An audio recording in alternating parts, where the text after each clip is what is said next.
Good afternoon, everyone. It gives me immense pleasure to welcome each one of you.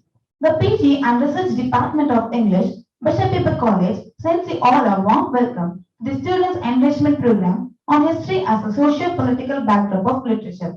The writing session by Dr. Padmaja Ashok, an author and former professor of English Department at Raj College for Women, Chennai. Let's commence the session with a prayer song.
There shall be showers of blessings.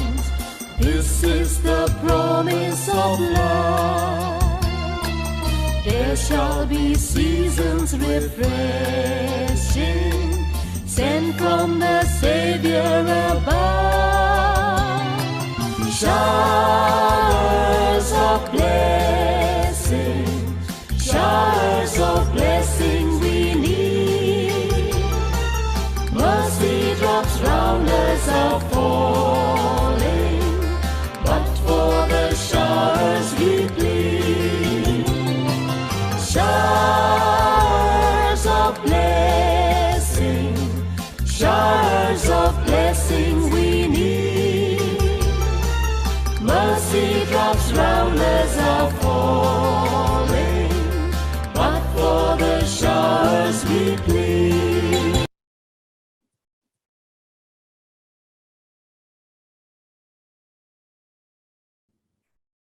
Now, I would like to call upon Dr. Suresh Frederick, the Dean of R&D and UG Head, Department of English, to deliver the welcome address. Good afternoon, everyone.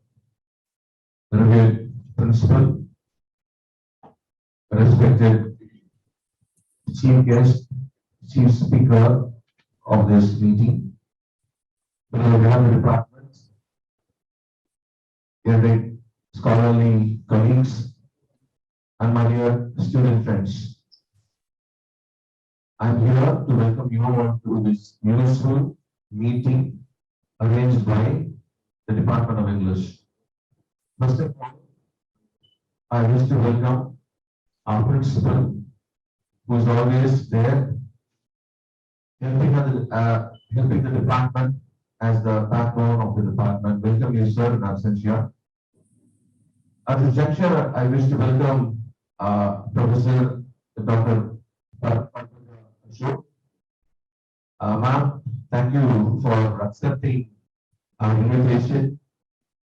We know that you are the only one or the authority on this area, social history, because many are afraid of treading on this path Thank you, ma'am, for accepting our invitation.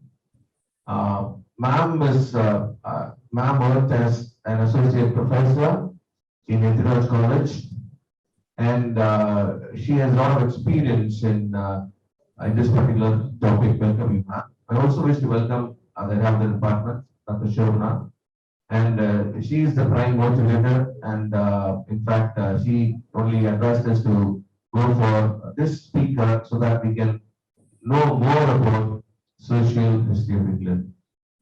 And also, I wish to welcome the Uni College coordinator, Dr. Tanapal, and all the professor friends who are there online, and especially the class teachers, the three class teachers, and also Dr. Esther, the first year aided class teacher, and Dr. Abraham, first year A section class teacher, and also B section class teacher.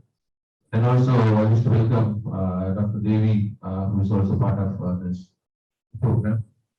I wholeheartedly welcome our dear friends, first year UG and second year UG students. Varladu Mukyam, அப்படின்னு சொல்ற மாதிரி, we know that history is very important. So we need to know more about the sociology behind the social concerns behind the historical events. So from the bottom of my heart, I welcome you all to this useful program. Welcome, welcome. Thank you, sir. And now, I would like to invite our resource person, Dr. Padmaja Ashok. Ma'am, we are eagerly waiting to listen to your lectures, and the floor is all yours. Just a minute before ma'am opens her talk. We are glad to have you, ma'am, amidst us. I'm glad to be there too. Yeah. My dear students, we are glad that we have the author of your book with us today, trying to throw light on the social side of the social history of England. And you will see the importance of the paper then. It's because maybe you're trying to see the paper as something that has got nothing to do with literature. Ma'am will do the connection between the social side of social history of England and the literature, and you will get started definitely with all the verve and nerve with the paper hereafter, I think. And most welcome, ma'am. And she had worked at Ethiraj College as the professor of English, headed the department, and she worked there for over 30 years. And she trained corporate circles in presentation skills and communication skills for several years. And she has written many books apart from the one that's prescribed for you, Social History of England. The other books are on, one is on literary forms, another which brought out with the help of Emerald Publishers is about communication skills. Am I right, ma'am? It's a prose and poetry, collection of prose, poetry, grammar, and composition. Okay. And apart on general English. Okay. And so, Anthology. ma'am is experienced with the writing of a book for students, which of course needs a lot of research.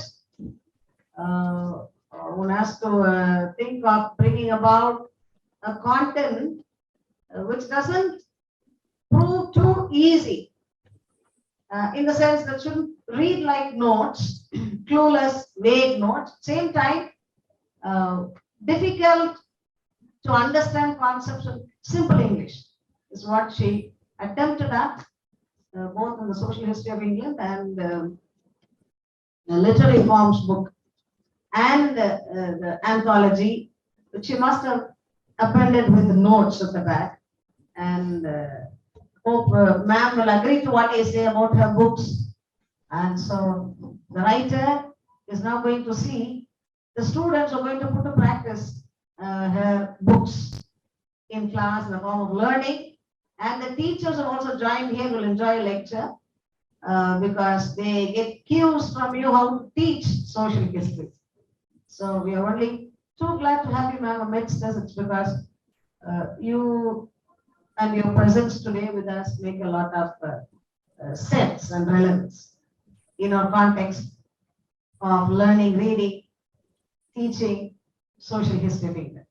And most welcome, ma'am. Most welcome. I'm glad to have you here. Thank you. And you can start your talk now right away. Thank you very much, Shobra and sir, for your very warm words of welcome and make me feel almost at home there. I feel I'm there now physically. And it's a real great pleasure to be addressing students after almost 6 years, more than 6 years, in fact, retired 6 years ago. And I haven't taken any class since then. And, that is what I miss most in my life, in my retired life, interacting with students.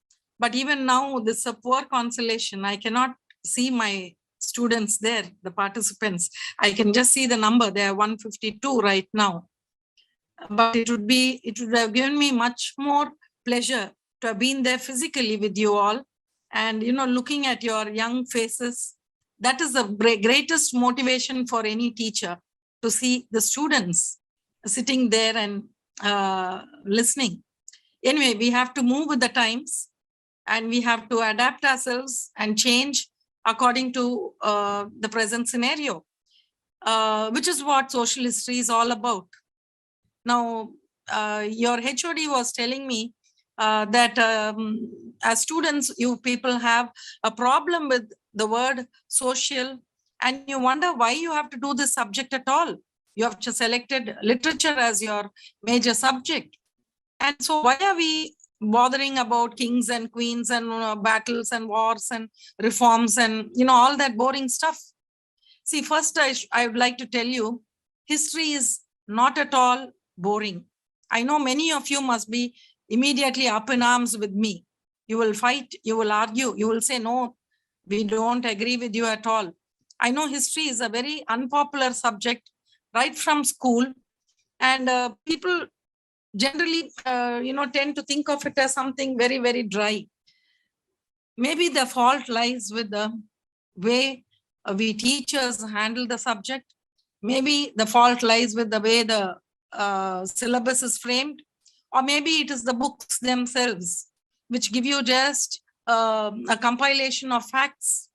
And, it goes from, it's full of dates and, wars and, reforms and other things, which leave you cold, and they don't seem to mean anything.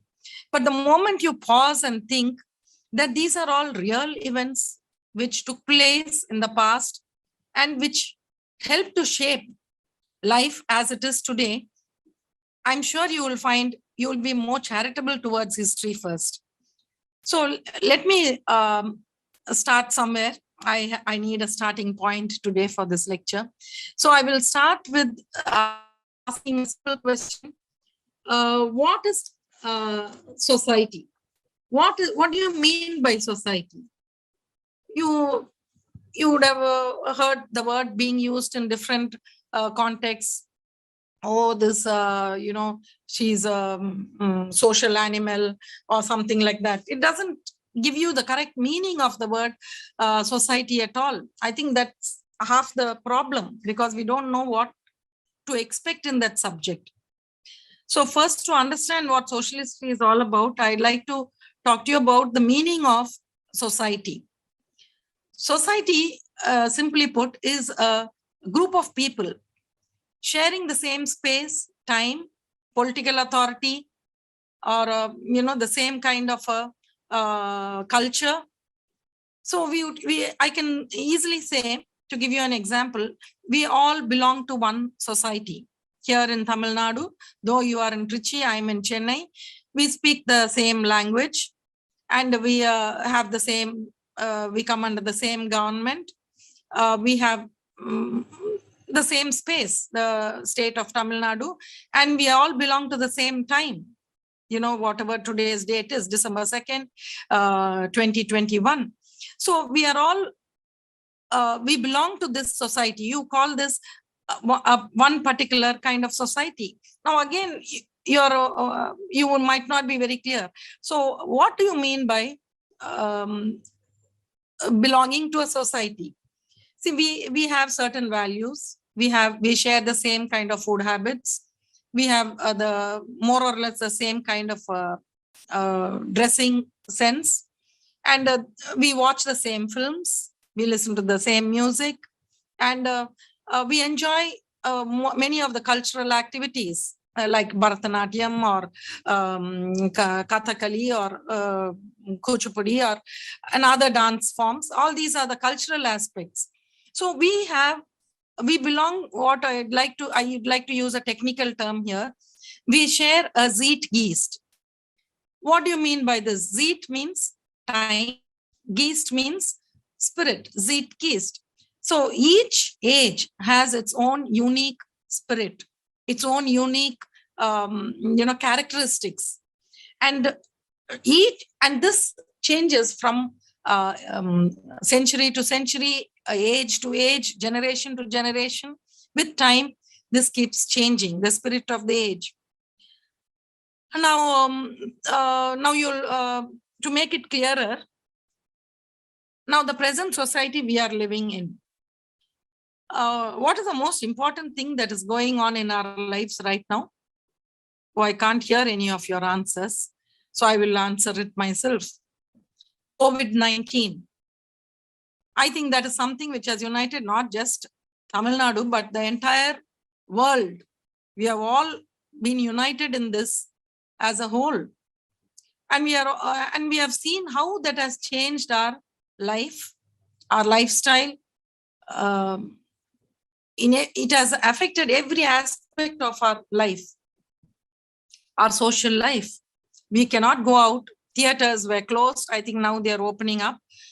Theaters were closed, malls were closed, parks were closed.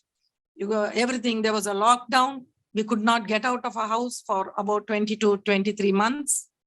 No flights, no trains, no buses. If anybody had told you this a couple of years ago, I don't think you would have even believed it, that such a thing could happen.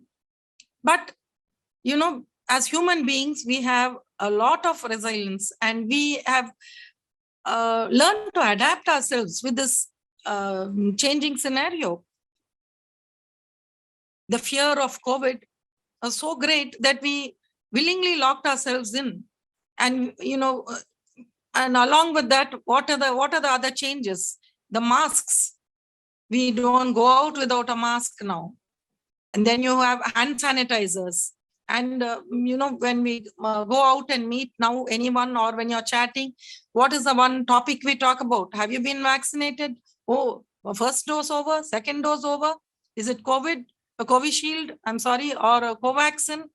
See, it has dominated our thought process. It has dominated our conversation. And you have, I'm sure you would have seen on Amazon Prime or any of those OTT platforms, some people were producing small web series based on the COVID situation. So how much of it has affected what you web series and movies and all is another form of literature, if I can call it that. It's another kind of literature. So how it has affected life, and life in turn is reflected in the writings, films, literature of the period. So society is something which is not static. That is something that you have to understand very clearly. It is something which is constantly changing, developing, adapting to events around it, events that are affecting it. And by events, I mean anything. It could be a political change. It could be a pandemic like what we are going through now, or it could be some natural calamity, a flood or a earthquake. All these things, all these affect a change in society, and it is constantly changing. Now, if we look back, you could say the society, the earliest form, you could have, you had people who were like living like hunters, cave dwellers. So from there, we have come a very long way. And most sociologists nowadays, when they're talking about societies, they use three broad classifications to categorize society as pre-industrial, industrial, and post-industrial. So how, with each change, scientific changes, yes, while I list the changes that, events that affect society, I forgot to tell you about an important event that can have its impact on society. Scientific development. See, there were days when there was no electricity. There were days when there were no trains, cars. So life was very different. Society was very different. Culture was very different. So all these changes, we see that society is constantly evolving. Okay, now I've sort of given you a very abstract, I think I'm still talking in abstractions. I don't know how far I'm making sense. I'll have to keep giving you illustrations, examples which you will be able to understand and, sort of be able to vibrate with, if I may say so. See, I think as teenagers and youngsters, all of you see a lot of movies.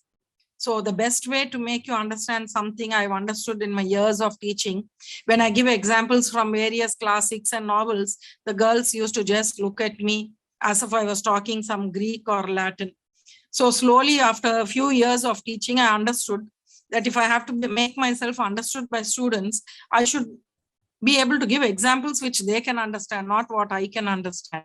So I'll try, that's what I'm endeavoring to do now, to make you understand how literature is impacted by society, and how society in turn is impacted by literature. When I say literature, I am including even cinema in it, okay? Now, you look at the movies. We will stick to Tamil movies because I think all of you are familiar with only Tamil movies. In the 60s, 70s, if you have seen the movies, I don't know if any of you have watched those. I know I said I'll give examples with which you are familiar, but I have to give you these examples. You will understand why in a little bit.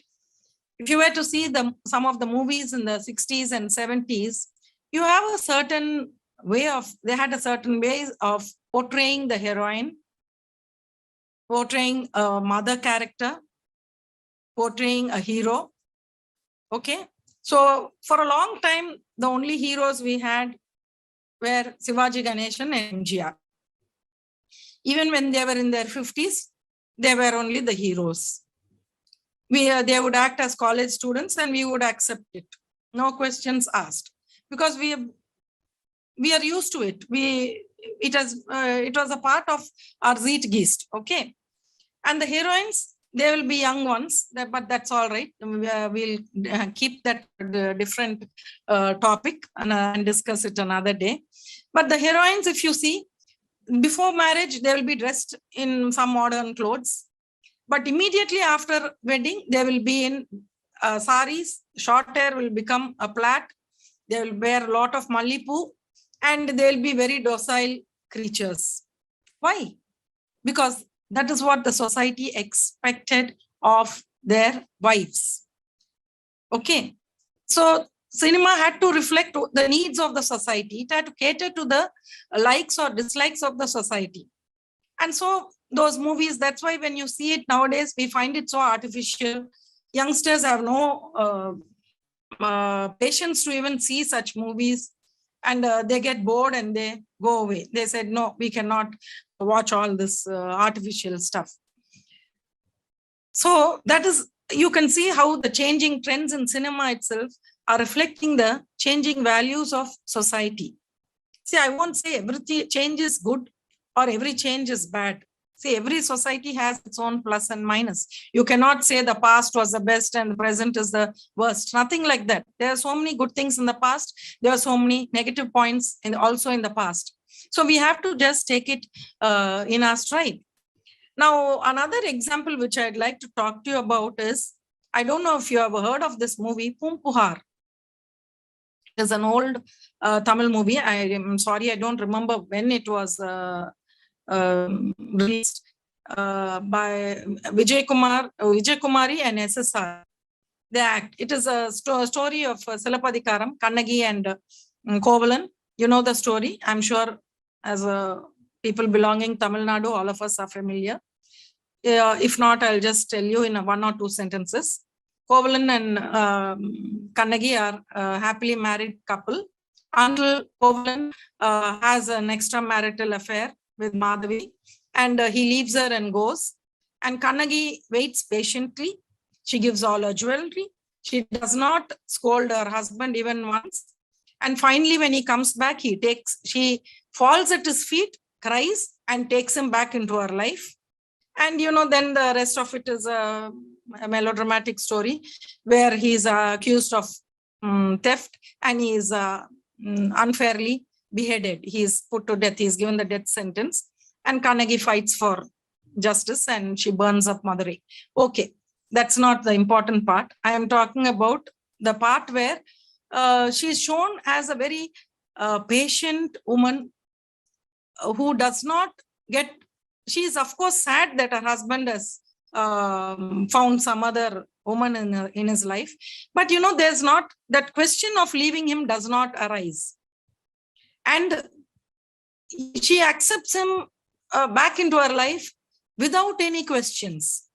Now, you think if the Pumpuar was released today, it would run for even half a day? I don't think so. What is a movie that with the same story, which came again, I don't remember the year. I wish I had done a little more homework. Marupadiyum. You have heard of the movie Marupadiyum? I'm sure you would have seen that. That is more your times movie. What is her name? Oh God, Revati acts in it. Same story. Her husband has an extramarital affair, and the whole handling of the story is very, very different. They show her just rejecting him. In the end of the movie, he regrets his action, the husband that is, and he comes back to her and he says, please forget everything, forgive me, and let us start our lives afresh. We will again, pick up where we left off. So she looks at him and asks him one question. If I had done this, would you have taken me back? He just stares at her and she just walks away. The end of the movie. Okay.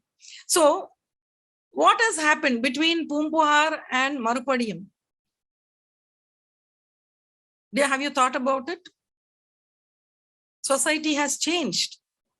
Culture has changed. Life has changed. Values have changed. And in this respect, I would say it has changed very much for the better. Women have learned to think. They have learned to question. Women's education was given a lot of importance. And with education, you learn to think for yourselves. You're able to understand, weigh the pros and cons of a situation, and you're able to decide what is good, what is right, what is wrong. So that is what has happened to society, what has happened to culture. Now, cinema, which is a reflection of society, was holding up a mirror to the changing values of society. You understand, you cannot just take things out of context and study. See, now you go, however good, see, Pumpuhar was a great hit movie with very good songs. Now, if you can see it now with the proper Zeitgeist, if you look at it as a 60s, 70s movie, then you will be able to appreciate it. But if you are going to sit today, and if it is going to be released in a theater today without any kind of a social background, you will not be able to accept even for a minute the what the movie is trying to convey, what the cinema is trying to convey. It is the same with literature also. See, so many examples I can keep on giving like this. For example, we read the poems of Bharatiyar. Now, okay, Bharatiyar, he lived at a certain time when India was under the British rule, and women were, treated in a certain way. When society was full of superstitious beliefs and there was casteism, and, treating the, the untouchability and so many other evils. So with that background, if you have that information and you are familiar with the age in which Bharatiyar lived and wrote, you will be able to understand and appreciate his poems much more. If you are going to just pick up one poem out of context and read, you will understand and appreciate maybe the poem, but it will be at a very superficial level. To get a really deep and rich meaning of the poem, of the work of art, you need to go back to the society and time to which the author belonged and to which and in which he wrote. So that is essential, absolutely essential to a deeper and more rounded understanding of any work of art. See, now you might, okay, we'll go to the social history of England, which is a subject that you are supposed to be doing now. Why do we have to study this subject? Why are we doing history? What is this? So again, I will ask you another question. We are South Indians living in the second decade of the 21st century. How on earth can we understand the humor in a play by Shakespeare? Especially, I'm thinking of, I don't know if you're familiar with this play, Shakespeare's Twelfth Night. I hope you have heard of it at least. Okay, it is again, I'll give it to you in a nutshell. I'm not going to tell you the whole story, but the subplot, which is the which is quite humorous. You have a character called Malvolio, who's a Puritan. I will come to that. See, that's what I'm trying to tell you. You cannot understand it without studying social history. Okay, Malvolio is a Puritan. And the other characters in the play, some people belonging to the subplot, they are all jolly fellows, typical Elizabethan characters there, who like to drink, eat, be merry. And this Malvolio is such a spoiled sport. All the time he comes and he fights with them and he criticizes them and he finds fault with them. So these people get together and decide to rag Malvolio. So they play a big trick on Malvolio and it's very, very humorous. You have to read the play. Now, even while I was telling the story, I think you would have had many questions. You would have wondered what Puritan, what is the Elizabethan behavior? So many questions. Now for this, you need to know the social, historical background to which Shakespeare belonged. And, and he wrote these plays. And when the play was staged, I can imagine how much the Elizabethan audience must have enjoyed it, how much they would have laughed. Okay, to make you understand, let me take you back to that age. Let me take you back to that period. And for a moment, let us try to recreate that spirit. Then you will be able to understand it. See, now I don't know, it's very difficult to plunge somewhere in the middle of social history, because social history of England, if you take, it's like a mega serial. It goes on and on and on, one episode to another to another. That's how I used to teach it. I used to call it a mega serial and teach it. Now I have to do this mega serial in one or two, in half an hour or so. So anyway, let me just jump into Henry VIII. Okay. Now, I don't know if I think being students of history of literature, social history, you must have finished that part about the Tudors and everything. He was the second Tudor, Henry VII's son, Henry VIII, very notorious chap he is. I'll just read one small poem that he wrote to his wife, Catherine of Aragon. As the holy groweth green and never changeth hue, so I am and ever hath been unto my lady true. Now unto my lady promise to her I make, from all other only to her I me betake. That is, he's saying, I will always be faithful to you, and my love for you is as constant as the holly leaves don't turn green. I mean, don't turn yellow or anything. They are always evergreen plant it is. Now, this is the person who married 6 times, not once or twice, but 6 times.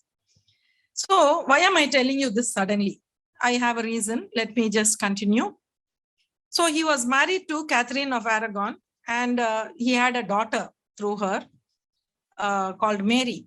But he wanted a son very, very badly, because kings like to have sons because they like to have an heir after them to continue on the throne. But she failed to give him an heir. And also Henry VIII was not a very good character. He had a roving eye. So he saw Catherine's lady in waiting, one Anne Boleyn. Some of you might know these stories, but anyway, let me quickly tell. And he fell in love with her and he wanted to marry her. So those days it was, England was a Catholic country. To tell you this, I have to go a little bit some more behind in history. See, there was only one religion as far as Christianity was concerned, that was a Roman Catholic religion. And the Pope was the head of this religion. He was a religious head and he lived in the Vatican, and he was there in Italy. And but slowly, the Catholic Church was breaking up because of one Martin Luther, a German monk, who went to the Vatican to see the Pope, and he was shocked by the extravagance and the corruption of the bishops and the people there. And he was very disgusted with so many practices there. I'm not going into the details. And he came back and he started protesting, and he was, that's how Protestantism was born. I'm just glossing through the whole thing. I don't have time for going into the details. And in Italy, it started from Germany. Protestantism was slowly spreading across Europe to other countries in Europe. But Henry VIII was a staunch Catholic. And at that time, when Martin Luther was spreading so many things against the Catholic religion, Henry VIII, he wrote a book to support the Catholic religion, upholding all the principles of the Catholic religion and supporting the Pope. So the Pope was very happy with him, and he gave him the title Defender of the Faith. That's a title which is, ironically, it is still one of the titles of the present monarch. It has a Latin term. I am not able to recall that, but you can, if you Google it, you will see. And so the Pope was very happy with him. So this is the background of Henry VIII. Now he wanted to divorce his wife, Catherine, and marry Anne Boleyn. Now, those days, even if you're a king, you had to get a permission from the Pope to annul the marriage, because it was a marriage sanctioned by the church. And the Pope was the supreme head of the church.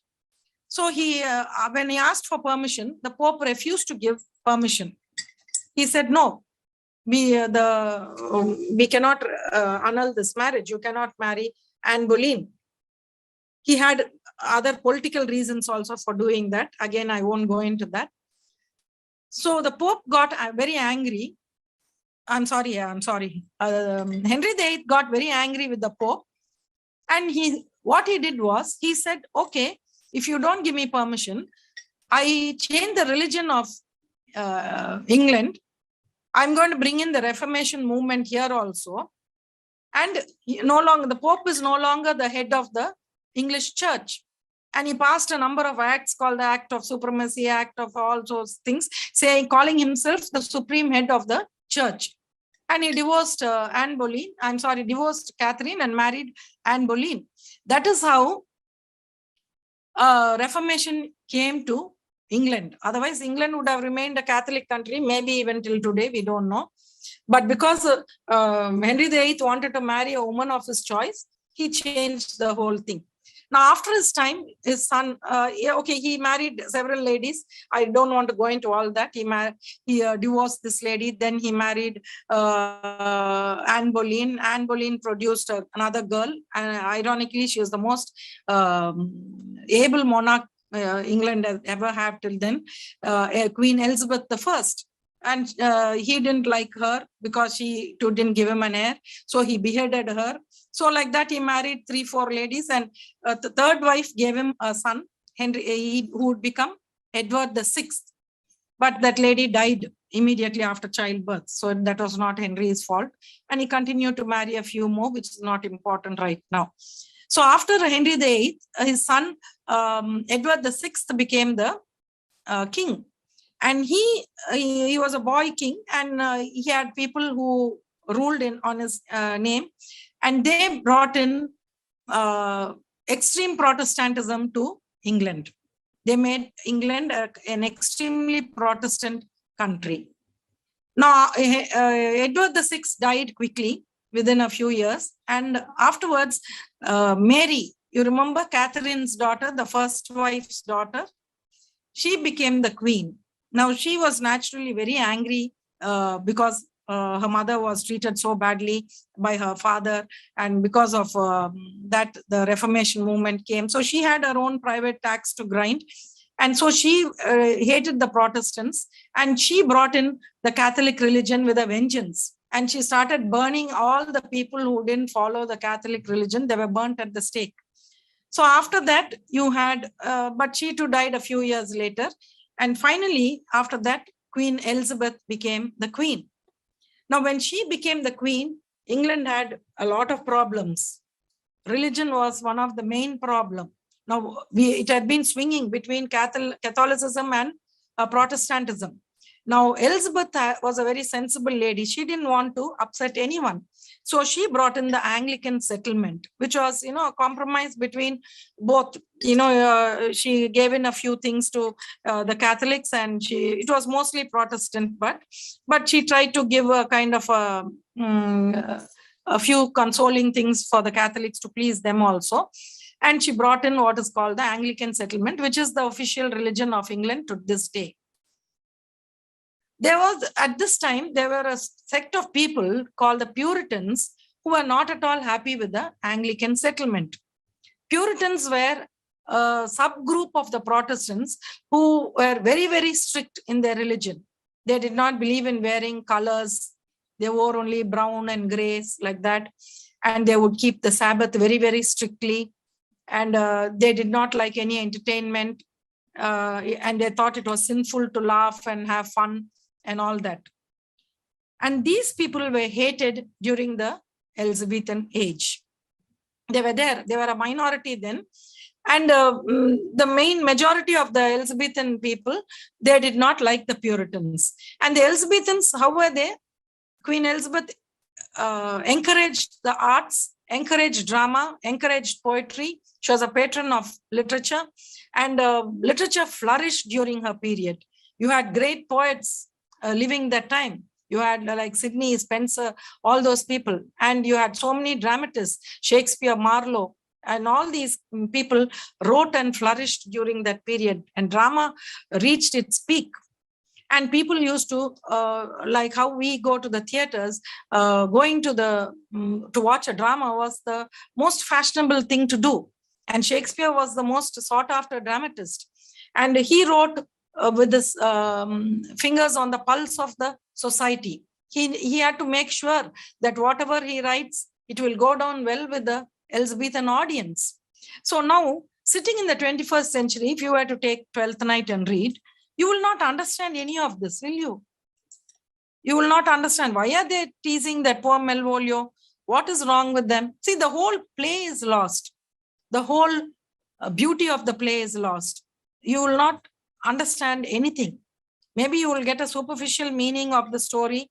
You will know, okay, Viola, the Duke, and all those things. But everything, all the inner meaning of each line would be completely lost without a study, without an introduction to the social history of England during that period. Do you understand now how important it is for you to understand? So like this for everything, every text that you read, you should know what is the society to which that particular author belonged. Why did he write the way he wrote?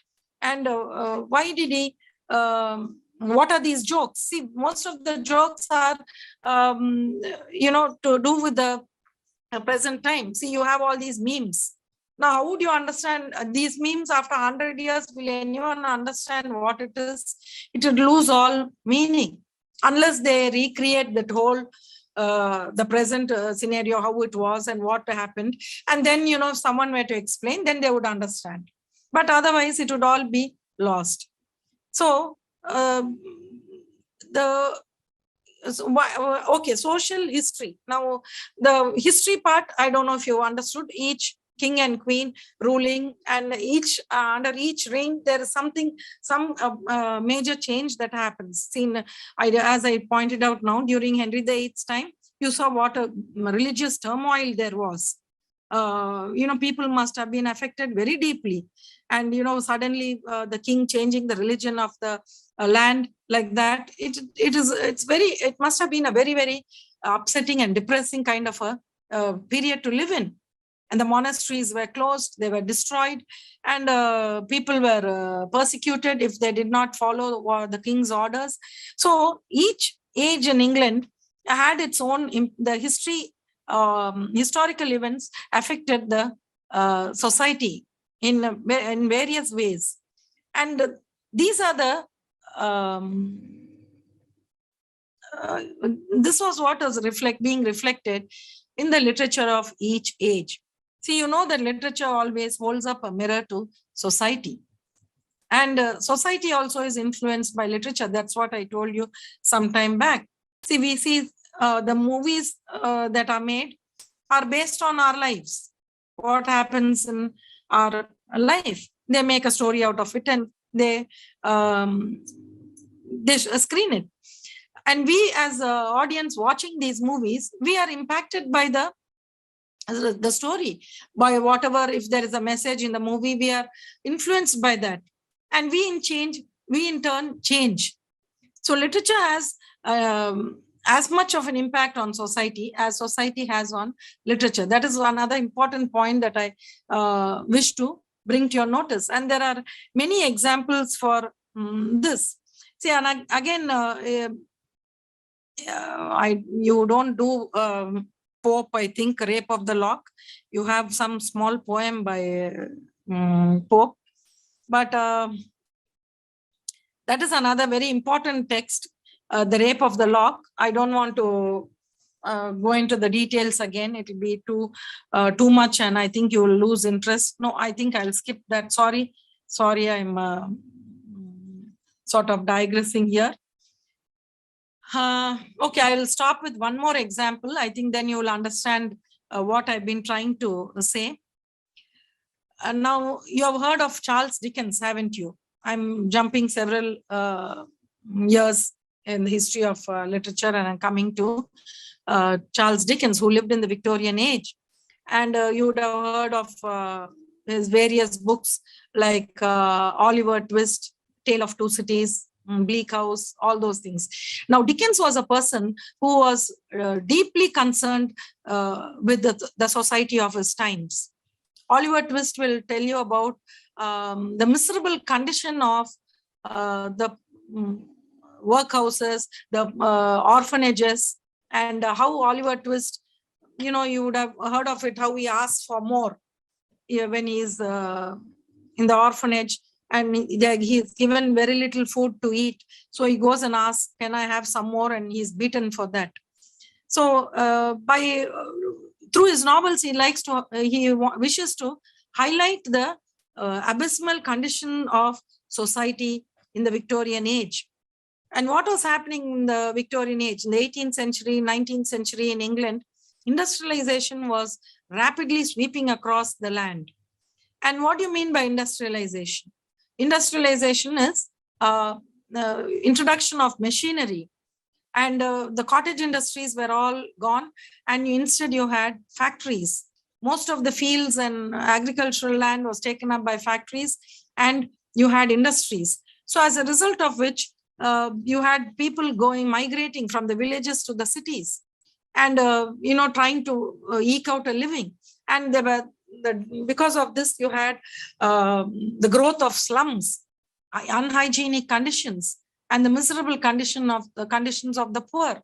So you have Dickens, who was a person who was acutely conscious of the difficulties of the society. He wanted to draw the attention of people to the evils of society that were existent in his society, contemporary society, by writing several books. If you were to read his books, you will understand completely what is the condition of England during his time. And another book of his, which is a wonderful book, you should read it sometime, The Tale of Two Cities. You will not understand it at all unless you know thoroughly the French Revolution. You should know what was happening. It is set between Paris and London. These are the two cities that are that form the backdrop of the novel. So I think you would have understood by now. I don't know if I've made my point clear. In order to have a deep and complete knowledge and understanding of the writers and their works, it is very, very vital for us to familiarize ourselves with the socio-historical and literary backgrounds to which they belonged. You cannot pluck an author out of his context and just read without knowing what his background was. So to get to the deepest meaning of the works, it is very vital for us to understand the socio-historical political background of the writers. I hope I've answered the question that is uppermost in your minds. Why study social history? Without that, I don't think you will be able to really enjoy your literature. You're in the first years now. And as you go on to the bigger classes, second and third year, when you're introduced to more and more texts, I'm sure you will find that having this knowledge would greatly increase your appreciation of the texts that are being prescribed for you. Thank you. Good afternoon to all. I deem it a great honor and privilege to propose the vote of thanks for this occasion. Let me first of all start by praising the Almighty God for making this event a resounding success. I thank our resource person, Dr. Padmaja Ashok, for accepting our invitation and delivering an insightful lecture on history as a socio-political backdrop of literature. Ma'am, I'm pretty sure that the inputs you gave us on the topic will help us to enrich our knowledge and give better understanding of the subject. Thank you, ma'am. I place my sincere thanks to the principal, Dr. D. Paul Dayabaran, for his support, vision, and commitment. My sincere thanks to Dr. S. Shobana, Head, Department of English, and Dr. Suresh Frederick, UG Head, and Dr. C. Dhanabal, Coordinator, Shift 2, for their guidance and support in all our efforts. I would like to thank the class teachers and the staff members in charge of this program for extending their helping hands. I would also like to thank Ms. Leah for readily accepting to do MC in a short notice, and thanks to the IT support who has taken care of the audio-visual system, technicians and other non-teaching staff for helping us in making necessary arrangements for this program. This vote of thanks would be largely incomplete without expressing my gratitude to all the student friends and other participants for their active participation and questioning. Once again, I thank you all for your presence. Thank you.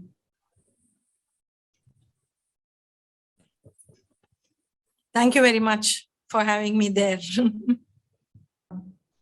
I'm sorry if I fumbled a little bit, and So not at all, ma'am. but I must tell you that after about 6 years, I'm looking at all this. And at my age, I tend to forget a few things now and then. No, ma'am, it was a productive session, ma'am. Thank you. Thank you, ma'am. It was same as when I was listening to you in the classroom, ma'am, in Ediraj. Really? Yes, ma'am. Yes, ma'am. That's very generous of you, Nivedita. Thank you, ma'am. Thank you. It's nice. I like to see my old students doing well in life. And I'm very glad you're working in such a prestigious college. And I must thank you for giving me this opportunity. I enjoyed it. But as I said at the beginning, I would have really enjoyed looking at the students' faces and interacting with them on a one-to-one basis. Let's see Yes, how ma'am. life takes We're us. looking forward to it, ma'am. I'd like to have you here, ma'am, in person. Yeah, sometime, let's see, God willing. Yes, This ma'am. is another part of the Zeitgeist, having a Zoom call and all that. Yes, ma'am. Yeah, Thank you, ma'am. Thank you. thank you very much. So much, ma'am. Thank you, ma'am. Thank you. Thank you so much. Please tell Dr. Shobana also. And Yeah, sure. ma'am. yeah, so much. thank you. Yeah.